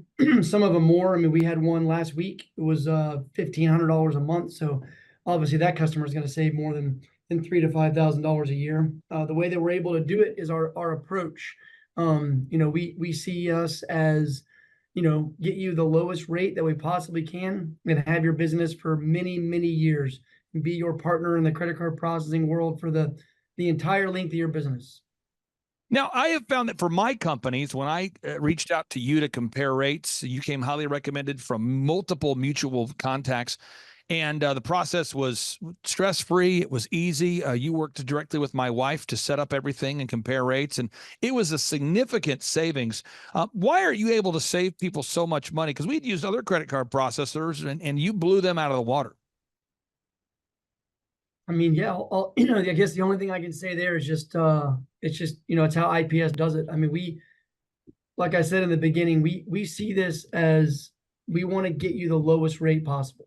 Right from the beginning. So I know there's a lot of processors out there. They want to make their money quick. They want to do it in 6 months or a year or whatever, and then they're gone. Like for us, we see it as how low can we get your rates, and then let's be your partner and your processor for the entire length of your business. The other thing that we don't do is we don't have any contracts, Clay. We don't hold your feet to the fire and make you process with us. Everything is month to month. So again, if we go to the website you guys have, your business, it's called Integrated Payment Services, Integrated Payment Services. And what I encourage everyone to do right now, we created a landing page to make it easy to get a hold of you. That's thrivetimeshow.com/credit-card, thrivetimeshow.com/credit-card, thrivetimeshow.com/credit-card. If people fill out that form to request a free quote, what happens next? Walk us through that process.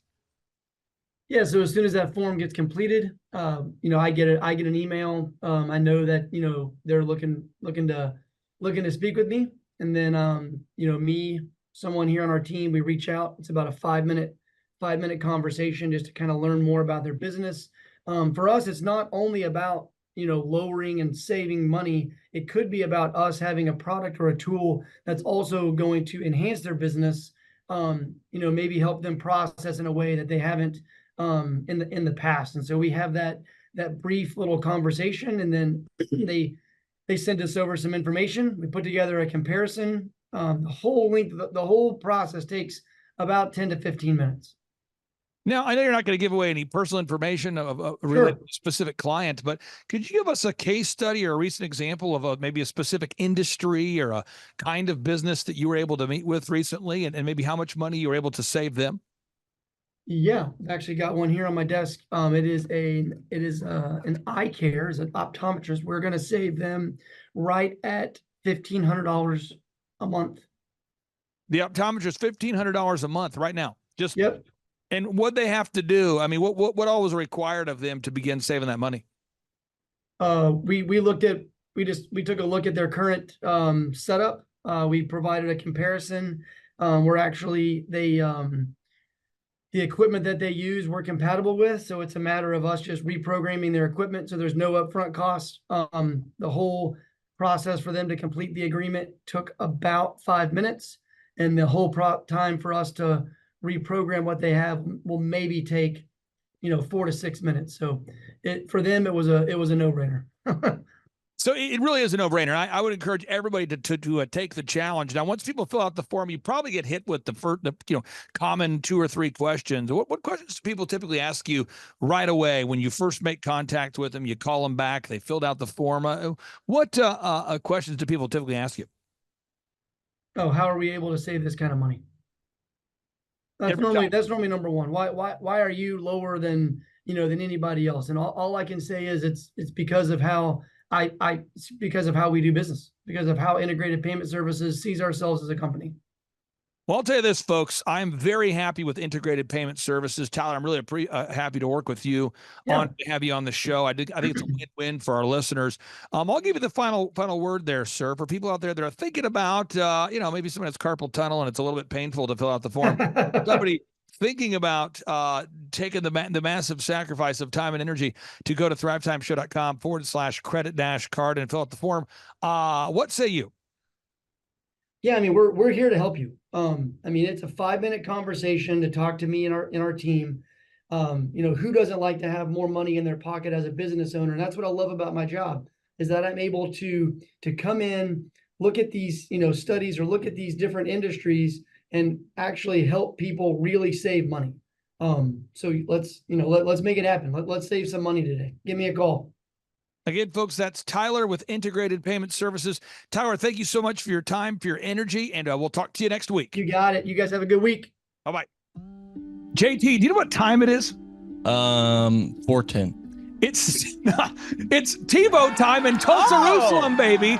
Tim Tebow is coming to Tulsa, Oklahoma. Whoa. During the month of Christmas, December 5th and 6th, 2024, Tim Tebow is coming to Tulsa, Oklahoma in the 2-day interactive Thrivetime Show Business Growth Workshop. Yes, folks, put it in your calendar. This December, the month of Christmas, December 5th and 6th, Tim Tebow is coming to Tulsa, Oklahoma in the Thrivetime Show 2-day interactive business growth workshop. Whoa. We've been doing business conferences here since 2005. I've been hosting business conferences since 2005. What year were you born?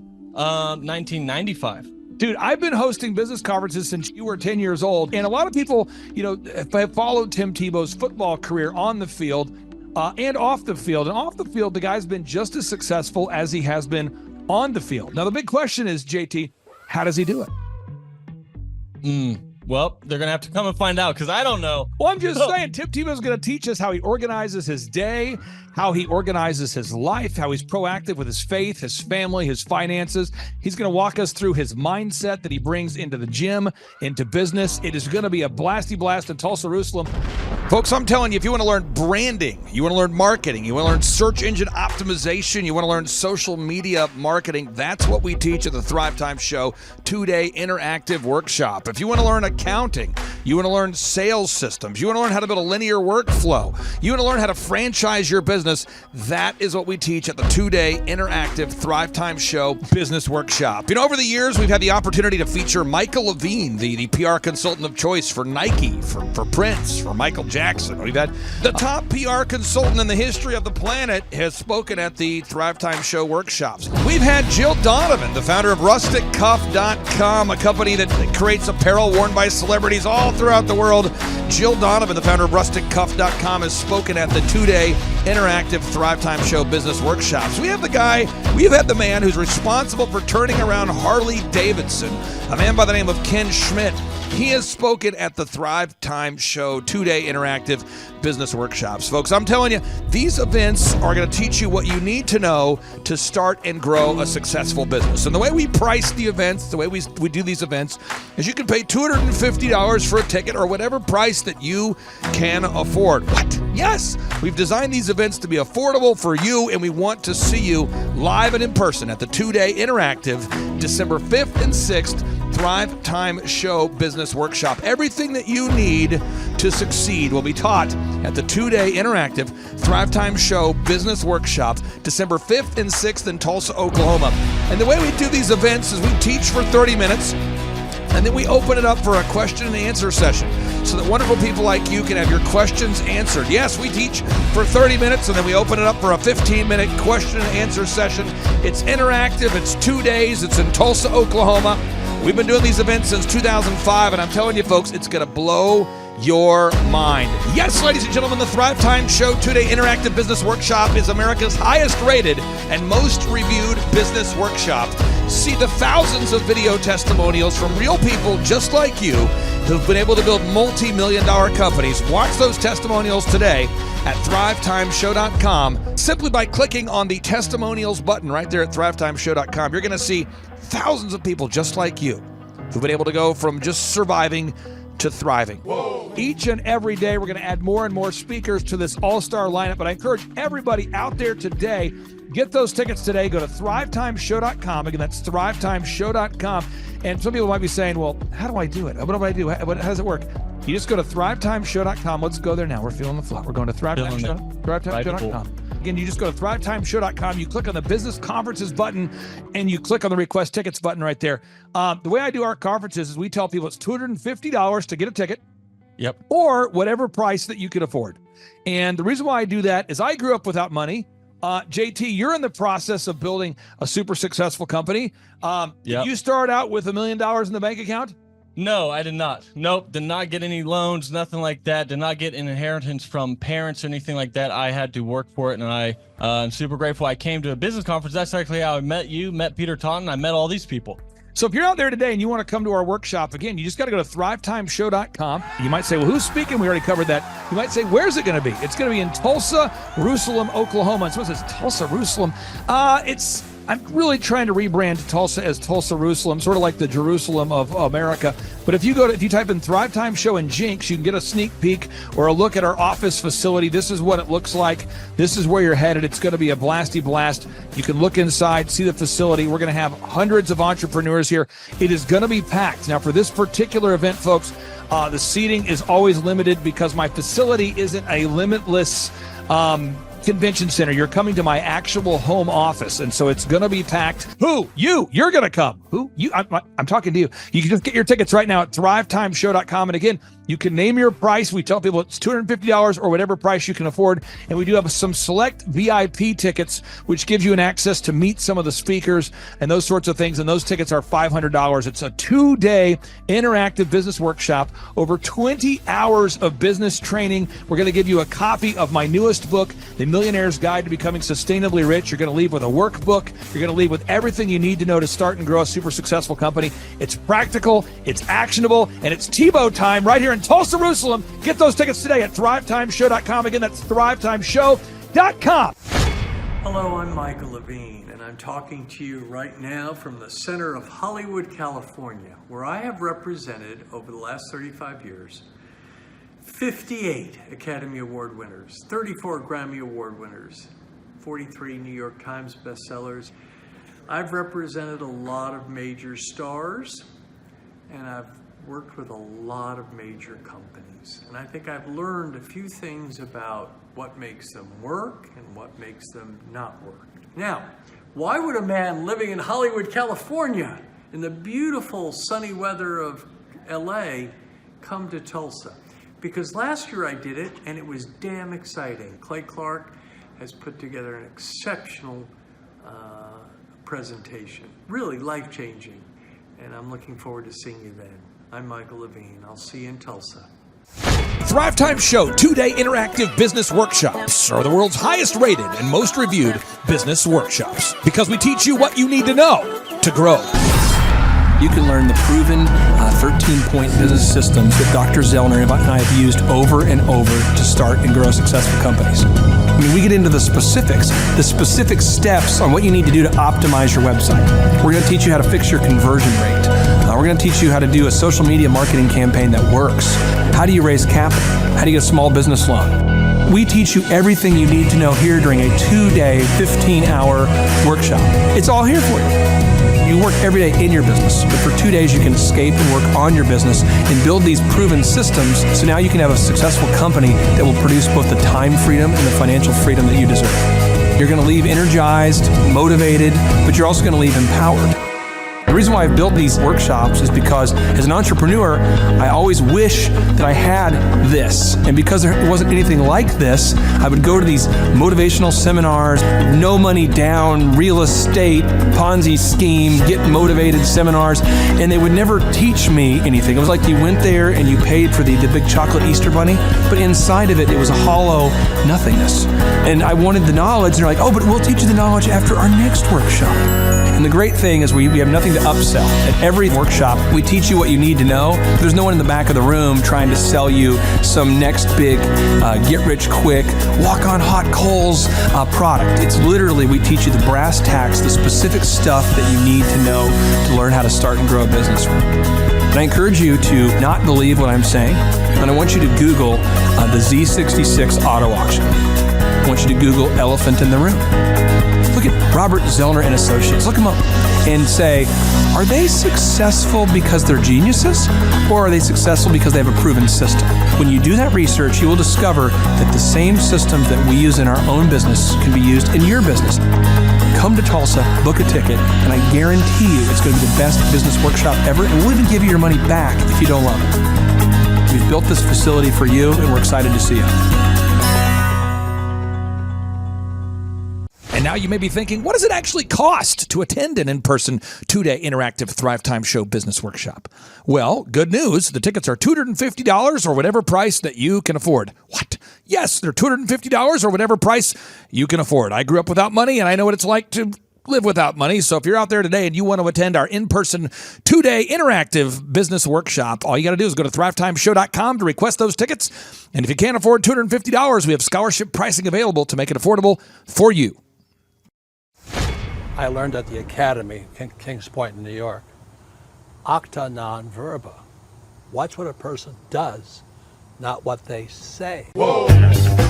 Good morning, good morning, good morning. Robert Kiyosaki, the Rich Dad Radio Show. Today I'm broadcasting from Phoenix, Arizona, not Scottsdale, Arizona. They're close, but they're completely different worlds. And we have a special guest today. Definition of intelligence is if you agree with me, you're intelligent. And so this gentleman is very intelligent. I've done this show before also, but very seldom do you find somebody who lines up on all counts. And it's a Mr. Clay Clark. He's a friend of a good friend, Eric Trump. But we're also talking about money, bricks, and how screwed up the world can get in a few and a half hour. So Clay Clark is a very intelligent man, and there's so many ways we could take this thing.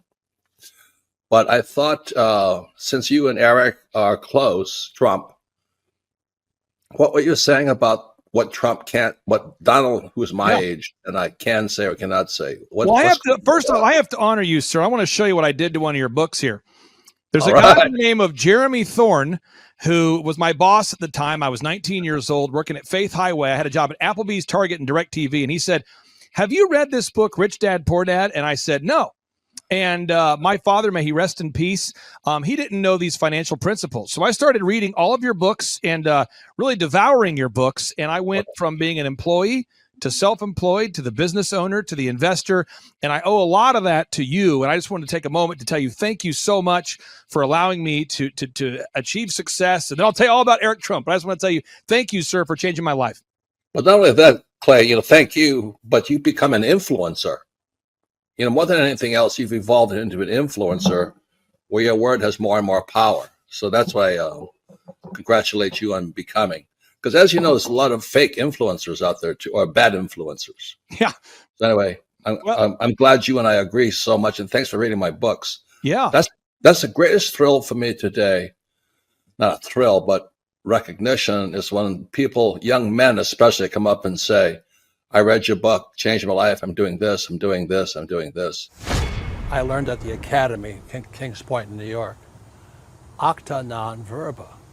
Watch what a person does, not what they say. Whoa.